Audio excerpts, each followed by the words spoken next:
सबसे पहले तो आपको ब्रीफ कर देते हैं कि पटना सिटी एरिया में अगमकुआ थाना, सुल्तानगंज थाना और मालसलामी थाना और इसके साथ एसआईयू की टीम के द्वारा अ, बेहतर कार्रवाई करते हुए कुल 10 अपराध कर्मियों को गिरफ्तार किया गया है। साथ ही साथ काफी सारी बरामदगी भी हुई है। एक एक करके बता देते हैं। पहला मामला है सुल्तानगंज से, जहां पे एक सूचना प्राप्त हुई कि जो इलेक्ट्रिक ऑटो होता है, ई रिक्शा, उस पर घूम घूम कर दो अपराध कर्मियों के द्वारा नशीले इंजेक्शन बेचा जा रहा है। सूचना का सत्यापन किया गया, फिर उनको लोकेट किया गया। लोकेट करके जब उनको एप्रीहेंड किया गया और जब उनके ऑटो की तलाशी ली गई तो उनके पास से कुछ नशीले इंजेक्शन निकले। ये दो अपराध कर्मी का नाम है राहुल कुमार और विकी कुमार।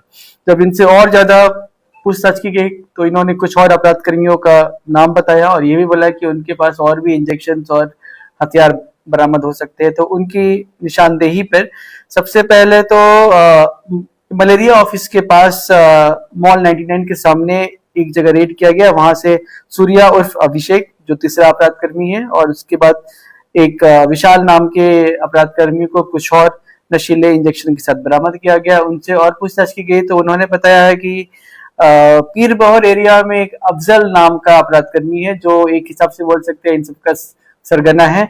वो ही इनसे ये सब काम कराता था और उसका सहयोगी है मोहम्मद राजू। ये इन दोनों की वहां गिरफ्तारी हो सकती है। इनके निशानदेही पे जब सुल्तानगंज थाने के द्वारा पीर बहर क्षेत्र में इनके किराए के रूम पे जब रेड किया गया तो इनके पास से एक अवैध पिस्टल बरामद हुआ और 4 पीस जिंदा कारतूस भी बरामद हुआ। साथ ही साथ आपको इंटरेस्टिंग लगेगा कि 32 मोबाइल फोन बरामद हुए, जिसमें से 19 स्मार्टफोन है और ये 13 कीपैड फोन है। इसके साथ ही 29,420 रुपए भी बरामद किए गए, जो इंजेक्शन वगैरह बेचकर कमाए गए थे। तो मोबाइल फोन का पूरा ये मामला है कि ये अगर इंजेक्शन किसी को लेना होता था, उससे पैसे नहीं होते थे, तो ये मोबाइल फोन उनके गिरवी रख लेते थे। जब पैसे वापस करते थे तब जाकर मोबाइल फोन वापस कर देते, अन्यथा मोबाइल फोन को जाकर यहाँ वहां बेच दिया करते थे। यही इनका मोडस ऑपरेंडी था। तो इस मामले में कुल 6 गिरफ्तारी हुई है। पहला विशाल कुमार, दूसरा सूर्या अभिषेक, तीसरा विक्की कुमार, चौथा मोहम्मद अफजल, पांचवा राहुल कुमार और छठा मोहम्मद राजू। तो इसमें से जो मोहम्मद अफजल है, इसको आप मास्टरमाइंड का बोल सकते हैं। ये हथियार का इस्तेमाल करके और अपराध कर्मियों को डराता भी था कि इसके लिए काम करे और इंजेक्शन। ये शुरुआत है।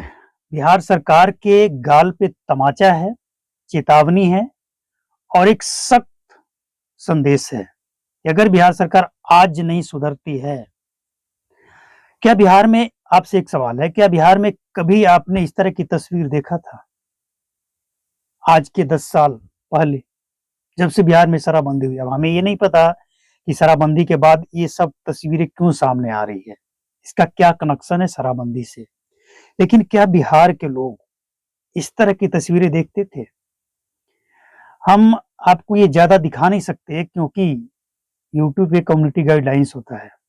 लेकिन एक बात समझ लीजिए कि जिस तरह से बिहार के अंदर ड्रग्स, इंजेक्शन, नशीली इंजेक्शन की तस्वीरें सामने आ रही है, अब समझिए कि बिहार में जिसे नशा करना है, इंजेक्शन लेना है, ड्रग्स लेना है, अभी तो वो अपना मोबाइल गिरवी रख रहा है, अपने घर का सामान गिरवी रख रहा है। और बेचने वाले की चालाकी देखिए, जो पेडलर है, ड्रग्स पेडलर, वो एकदम इतना मैनेज करके चल रहा है ना, उसे पता है कि आज लत लगाओ, कल तो वसूल करेंगे। मतलब आज वो अपने घर का सामान गिरवी रखकर उस नशे के कोटे को पूरा कर रहा है। कल वही बंदा चौक चौराहे पे, गली मोहल्ले के नुक्कड़ पे, या फिर सुन सन्नाटा जहां पे होता है ना, सन्नाटा, थोड़ी देर के लिए जहां पे सन्नाटा हो जाता है, लोग कमाते जाते हैं, ऐसे जगह पे, रेलवे स्टेशन, बस स्टैंड, ऐसे जगह पे ये लोग आम जनता को लूटना शुरू कर देंगे। और उस दिन बिहार सरकार के पास कोई विकल्प नहीं होगा। अभी ये शुरुआत है, अभी शुरुआत है, अभी ज्यादा कुछ नहीं बिगड़ा है। हालांकि हर डिस्ट्रिक्ट में, हर बड़े डिस्ट्रिक्ट में लगभग ये पांव फैला चुका है। और सिर्फ डिस्ट्रिक्ट में, शहर में ही नहीं, गांव में 12-13 साल, 15 साल के जो लड़के हैं, वो ड्रग्स, गांजा लेना शुरू कर दिया है। तो बिहार सरकार के गाल पे, सिस्टम के गाल पे या तमाचा नहीं और चेतावनी नहीं है। फिर भी अगर सरकार को लगता है कि हम शराबबंदी को सफल बना लेंगे और ड्रग्स की चपेट में, सूखा नशा के चपेट में बिहार को धकेल देंगे, धकेल रहे हैं ना। शराबबंदी के पीछे पुलिस वाले लगे हैं, सरकार का भी पूरा फोकस है कि हम शराब बंद करेंगे, नशा मुक्त बिहार करेंगे। और जो तस्वीरें सामने आ रही, कुछ और ही बयान कर रहा है। अरे पहले तो कुछ लोग ये सब कुछ करते थे ना, अब तो नौजवान बर्बाद हो रहे हैं।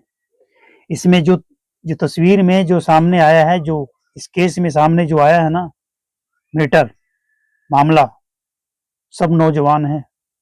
बिहार को बर्बाद होने में वक्त नहीं लगेगा। और एक बार अगर बिहार बर्बाद हुआ, नशे के ड्रग्स के चपेट में आया, तो समझ लीजिए कि नौजवान अगर चपेट में आता है तो आने वाला पीढ़ी, मतलब जो बुजुर्ग होगा, बर्बाद ही रहेगा ना बिहार। मतलब पूरा बिहार बर्बाद हो जाएगा। आज नौजवान है, और अगर नौजवान बर्बाद होते हैं तो इसका जिम्मेवार बिहार सरकार, प्रशासन और जो सिस्टम में बैठे लोग हैं उनकी होगी। बाकी आप क्या समझते हैं इसे? क्या अभी भी ये मजाक का विषय है? हल्के में लेना इसे सही है? शराबबंदी हटाइए या मत हटाइए, लेकिन शराबबंदी के कारण अगर ये बढ़ा है तो एक बार जरूर सोचना पड़ेगा कि आखिर ये रुक क्यों नहीं रहा है।